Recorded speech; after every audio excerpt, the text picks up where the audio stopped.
नमस्कार दोस्तों, हमारे चैनल शिव इंस्पायर्ड 87 में आप सभी का दिल से स्वागत है। दोस्तों, हम अपने जीवन में हमेशा अपने मन को लेकर परेशान रहते हैं। हम यह सोचते हैं कि हमारा मन भला शांत कैसे होगा जब हमारे मन में तरह तरह के विचार चलते रहते हैं। हम कुछ और करना चाहते हैं, लेकिन हमारा मन हमें कुछ और ही काम करवा लेता है। इससे पहले कि आप अपने मन को शांत करने का प्रयास करें, यह जानना जरूरी है कि मन का व्यवहार शांत होने वाला है ही नहीं।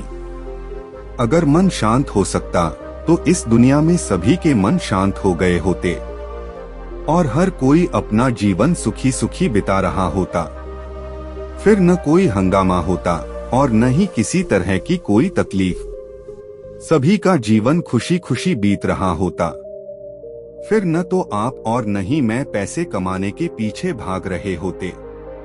समस्या यह है कि हम ज्यादा से ज्यादा चीजें इकट्ठा करना चाहते हैं, क्योंकि हमें लगता है कि जितनी ज्यादा चीजें होंगी हम उतना ही सुखी रहेंगे। लेकिन वास्तविकता यह है कि बाहर की किसी भी चीज में कोई सुख नहीं है और न ही उनमें कोई दुख है। यही कारण है कि जब हम किसी चीज के पीछे भागते हैं, जब हम कोई चीज पाना चाहते हैं, तो उसे पाकर हमें पल भर के लिए खुशी मिलती है, लेकिन बाद में हम उस खुशी का एहसास नहीं कर पाते। वह खुशी दुख में परिवर्तित हो जाती है। और इसी प्रकार हम एक चीज से दूसरी, दूसरी से तीसरी चीज के पीछे लगातार भागते रहते हैं। हमें लगता है कि यदि हम वह चीज पालेंगे तो हम सुखी हो जाएंगे, लेकिन वास्तविकता में वही सुख हमारे दुख का कारण बन जाता है, जिससे हमारा मन बेचैन रहने लगता है। हम उस चीज को पाने के लिए तरह तरह के उपाय करते हैं, जिससे हमारा मन और भी बेचैन हो जाता है और यह बेचैनी धीरे धीरे चिंता का रूप ले लेती है। हमारा मन पूरी तरह से अशांत हो जाता है। हमें कुछ भी अच्छा नहीं लगता।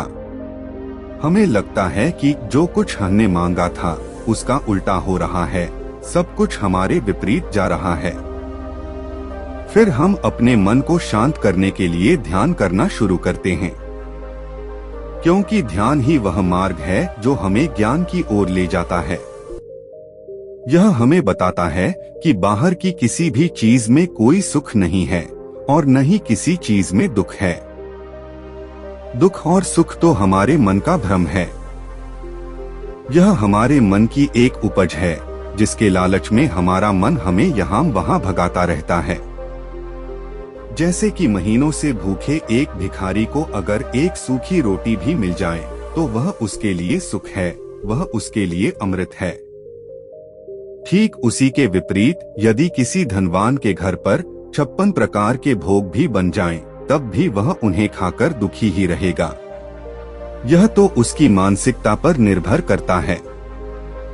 इसे और अच्छे से समझने के लिए आज जो कहानी मैं आपको सुनाने जा रहा हूँ, उसके माध्यम से आप यह समझ पाएंगे कि हमारे मन की स्थिति क्या है और हम इसे कैसे नियंत्रित कर सकते हैं। तो चलिए बिना किसी देरी के कहानी शुरू करते हैं। एक समय की बात है, एक गांव में एक युवक रहता था, जिसका मन बहुत ही अशांत रहता था। वह हमेशा तनाव में रहता और अपने मन को शांत करना चाहता था, लेकिन उसे कोई भी उपाय नजर नहीं आ रहे थे। उसके जीवन में कई प्रकार के दुख थे, जिनके कारण वह हमेशा तकलीफ में और तनाव में रहता था। एक दिन उसे पता चला कि उसके गांव में एक बौद्ध भिक्षु आए हुए हैं, जो सभी को दुख और सुख पर उपदेश दे रहे हैं। वह युवक तुरंत ही घर से निकला और उनके आश्रम जा पहुंचा। वहां पर पहुंचने के बाद उस युवक ने देखा कि वह बौद्ध भिक्षु सभी गांव वालों को उपदेश दे रहे थे। बौद्ध भिक्षु कह रहे थे कि सभी के जीवन में कोई न कोई सुख और दुख आता ही रहता है, जिस कारण हमारा मन बहुत अशांत रहता है और एक अशांत मन इस दुनिया का कोई भी सुख नहीं ले सकता, फिर चाहे उसे पूरी दुनिया की धन दौलत ही क्यों न मिल जाए, वह उसे पाकर भी दुखी ही रहेगा। परंतु जिस व्यक्ति का मन शांत है, उसके पास चाहे कुछ भी हो या न हो, वह हर छोटे पल का आनंद ले सकता है। वह हर पल को खुशी खुशी जी सकता है और इस दुनिया का और इस जीवन का परम सुख भी प्राप्त कर सकता है। इतना कहकर उन बौद्ध भिक्षु ने अपना प्रवचन समाप्त कर दिया और वापस आश्रम की ओर लौट गए। युवक भी उनके पीछे पीछे आश्रम पहुंच गया और उस युवक ने उन बौद्ध भिक्षु से कहा, हे गुरुवर, अभी कुछ देर पहले आप उपदेश दे रहे थे कि एक शांत मन हर पल का आनंद ले पाता है, हर पल को सुखी सुखी जी पाता है। लेकिन इस दुनिया में सभी के पास मन है और सभी के मन अशांत हैं। तो ऐसे में भला अपने जीवन को कोई सुखी सुखी कैसे जी सकता? इस दुनिया में शांत मन किसी के पास नहीं है। मेरे पास भी एक ही मन है और वह भी शांत नहीं है। गुरुवर, क्या आप बता सकते हैं कि मैं अपने इस मन को कैसे शांत करूं? तभी बौद्ध भिक्षु ने उस युवक को ध्यान के बारे में समझाया, ध्यान के फायदे बताए और उसे कहा, बेटा, ध्यान करने से हमारा मन शांत हो जाता है। हम विचारों के दलदल से बाहर आने लगते हैं और इस कारण हमारे जीवन में सुख उत्पन्न होने लगता है। यदि तुम भी अपने जीवन में सुखी होना चाहते हो, अपने मन के इन विचारों के दलदल से बाहर निकलना चाहते हो, तो तुम्हें ध्यान करना चाहिए। तुम्हें ध्यान का अभ्यास करना चाहिए, क्योंकि यही वह मार्ग है जो तुम्हारे मन को शांत कर सकता है और तुम्हें सही राह पर ला सकता है।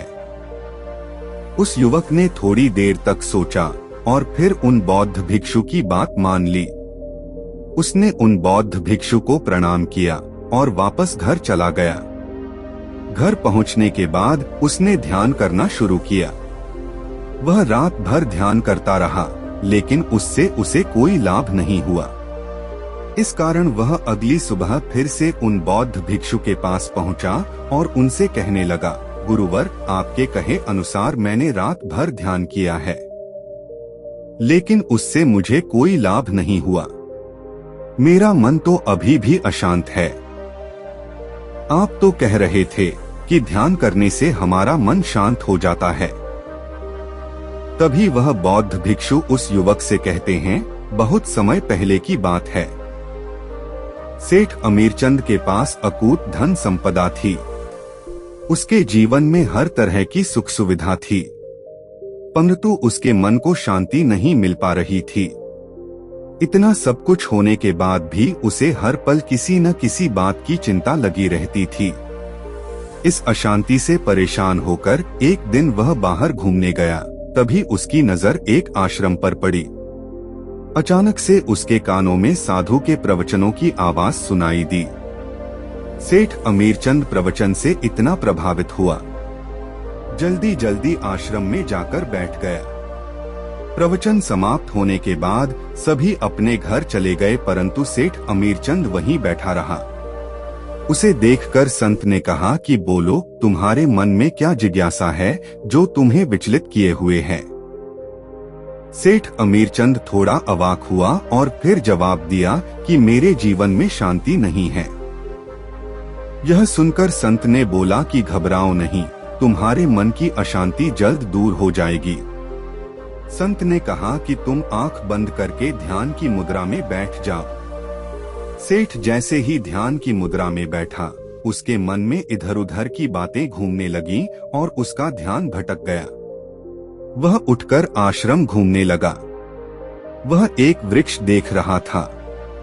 उसने जैसे ही वृक्ष को छुआ, उसके हाथ में कांटा चुभ गया।